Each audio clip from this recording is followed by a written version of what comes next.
Changed my name to Mr. Nigger in honor of Russell Lawrence Lee, who could not get that name.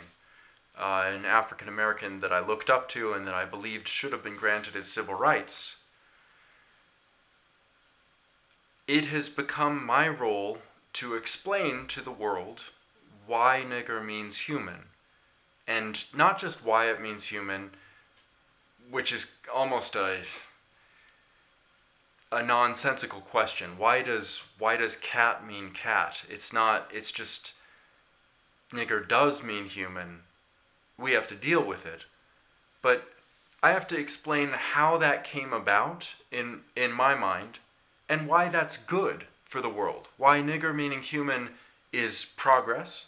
Why nigger rights is a good idea. And so it's become, my role in life to be the white person that says nigger and means it, but is not racist. And I think that it's a hard role to play. And it pushes me into a territory with some ridiculous things going on.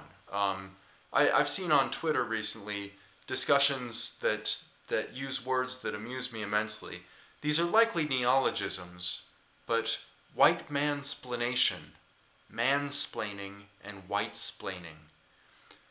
These are built off the idea that it's wrong to be a white man, it's wrong to be white, it's wrong to be a man, and that when you explain something, it's appropriate to be skeptical. Now, I believe firmly it is appropriate to be skeptical when people explain things, but I see no reason to add a racial component to that. It's likely that terms like white-mansplanation, which are amusing to me on their face, came as a result of unintentional revelations of people's racism. Racists would go into situations and be unable to show respect towards other people as they promoted whatever ideas they were promoting, and other people heard that and interpreted it in an offensive way and didn't like the encounter and wanted to avoid the situation again. I don't really know. If you're actually explaining something, though, it truly shouldn't matter what gender or race you are.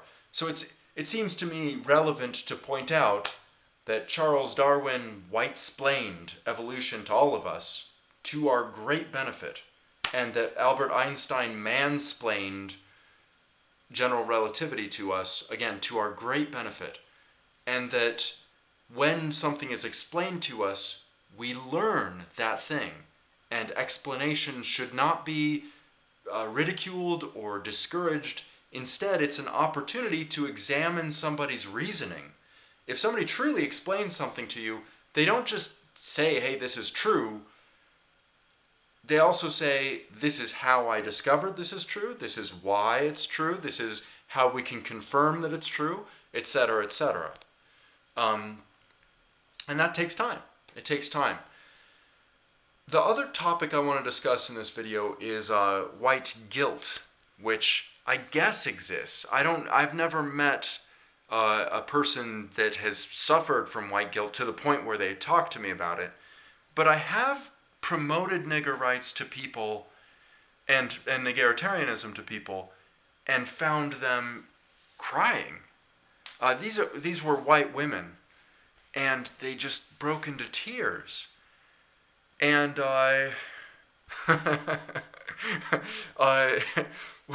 which is, which is pathetic. I mean, because it's just a concept. It's really not like there's no, I don't know anyone that I could meet on the street that could explain a concept in a paragraph to me that would then lead to me crying. That's crazy. That's actually crazy. But nevertheless, that's how important the word nigger is to people. And it happens. And so I guess those people feel white guilt. But I myself see no value in white guilt. I don't feel it. I don't own any slaves. Never did. I don't discriminate against any racial group. I don't discriminate against Native Americans or against black people, against Latinos. I don't discriminate against Asians or white people. So, so I truly don't feel any guilt for my behaviors pretty much at all. I feel sometimes it's not like I don't feel guilt or shame. I have these emotions. But when it comes to niggering, I know what I'm doing and I support it wholeheartedly. And when it comes to being white and being a man, I've seen this happen. ContraPoints or Nicotine too. I've seen him like kind of dance around the idea that he's a white man, like it's such a bad thing to be. Just fucking